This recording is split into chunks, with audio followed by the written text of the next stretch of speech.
네, 여러분 안녕하세요. 증권부 김인호 기자입니다. 자, 오늘은 중국 주식 중에서도 빅테크 이야기를 해보려고 합니다. 요즘 사실 중국이 들어가면 별로 인기가 없는 그런 분위기죠. 그렇지만 또 여러 데이터나 기사를 보면 중국 빅테크나 전기차 ETF 투자에 사람들이 많이 몰린다는 이야기를 심심치 않게 찾아볼 수 있습니다.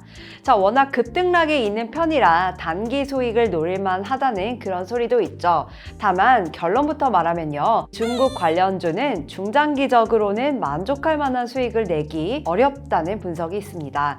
약간 우리나라의 박스권 주식시장을 연상시키는 분위기도 한데요. 한번 알아보겠습니다.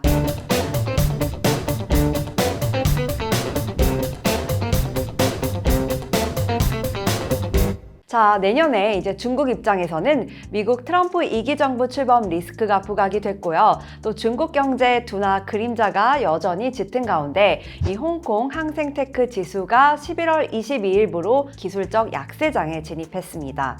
이 시진핑 중국 국가주석이 미국 경제를 따라잡겠다면서 이 사회주의 현대화 비전을 내걸었는데요.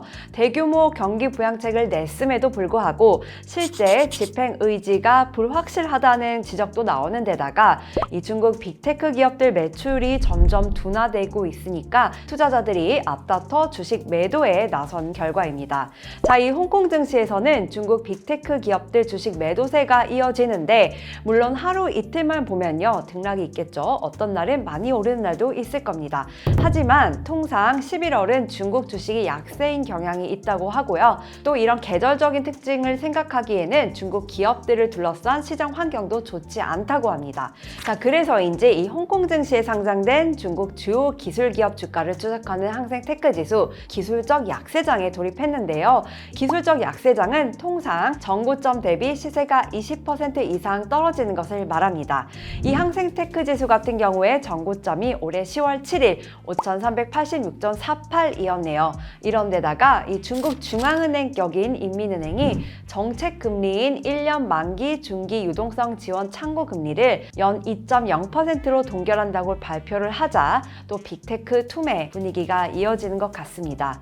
자, 이 홍콩과 뉴욕 증권거래소에 따르면요, 알리바바와 텐센트, 바이두, 핀도더를 포함한 5개 빅테크 기업들 시가총액이 11월 셋째 주를 기준으로 410억 달러 쪼그라들었습니다. 이 중국 빅테크 기업들이 투자자들의 외면을 받는 배경 크게 세 가지를 꼽을 수 있어요. 자, 우선 첫 번째, 중국 당국이 이달 초까지 대규모 경기 부양책을 발표를 했는데요. 그럼에도 불구하고 실제 집행 여부에 대해서 투자자들이 믿지 못한다는 점입니다. 네덜란드계 ING 투자은행은요, 이 중국 당국이 9월 말 이후부터 동시다발적으로 많은 부양책을 냈지만 이번 재정 정책은 승수 효과가 낮을 것이기 때문에 연말까지는 효과를 기대하기 어렵다면서 대부분의 재정이 인프라스트럭처 투자보다는 당장 직면한 부동산 또 지방정부 부채 해결과 미분양 주택 재고 해소에 들어가기 때문이라고 이달 중순 보고서를 통해서 지적을 했습니다.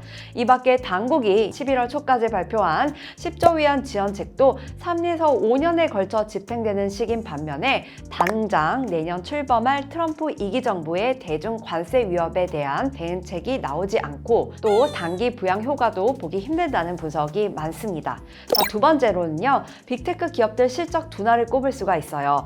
올해 3분기 텐센트와 알리바바 매출은 블룸버그 집계 기준으로 전문가 기대치 평균을 각각 0.4%, 1.2% 밑돌았고요. 또 징동닷컴과 바이두는 각각 0.3%, 0.1% 웃도는데 그쳤다고 합니다. 다이와 캐피털 마켓은 기술 기업들의 개인 온라인 판매 매출에 대해서 예전처럼 구조적 성장을 주도한다기보다는 이제는 훨씬 더 경기 순환적인 성격을 가지는 것 같다고 분석하기도 했죠. 지금 중국 경제는 5년 전보다 좋지 않고 특히 코로나 제로 정책을 실시한 2022년보다도 좋지 않다는 지적도 나옵니다. 자, 마지막으로 세 번째가 은근히 중요한 것 같은데요. 바로 중국 내 기업 환경이 불안정하다는 평가입니다.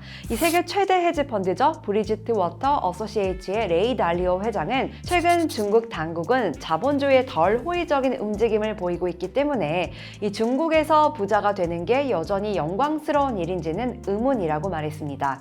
이 민간 경제가 활력을 유지할 수 있을지도 불확실하다는 거죠.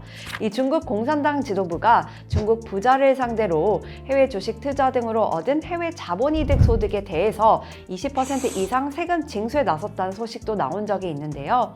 이 사실 소득이 있는 곳에 세금이 따라가는 과세의 원칙상 문제될 것은 없습니다. 다만 중국 당국이 전에는 알리바바 등 IT 기업 창업자나 이 자산가들을 조사하고 또 일부 부자들이 돌연 행방불명되는 일이 있었죠. 그러다가 경기가 어려우니까 일단은 놔두는 분위기였는데 이런 분위기 자체가 좋아졌다고 보기는 힘들다고 합니다.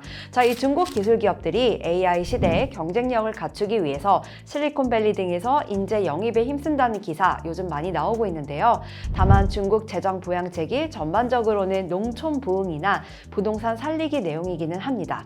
자, 이런 가운데 증권가에서는 중국 주식에 대해서 단기적으로는 신중하라는 의견이 지배적입니다. 영국계 투자사인 스탠다드 라이프의 샤워응 아시아 담당 연구원은 이 중국 증시가 9월 랠리 이전 수준으로 떨어지지는 않을 것 같지만 현재로서는 상승을 할 만한 촉매제가 부족하다고 말했습니다. 자, 그래서 모건 스탠리도 미중 갈등 리스크를 피해갈 만한 종목을 찾는 게 낫고, 그러려면 중국 최대 해외 유전 시추회사인 중해유전공사나 아니면 중국 최대 해운선사인 코스코 쇼핑을 주목할 만하다면서 중국 기술주보다는 다른 업종으로 눈 돌릴 것을 주문했습니다.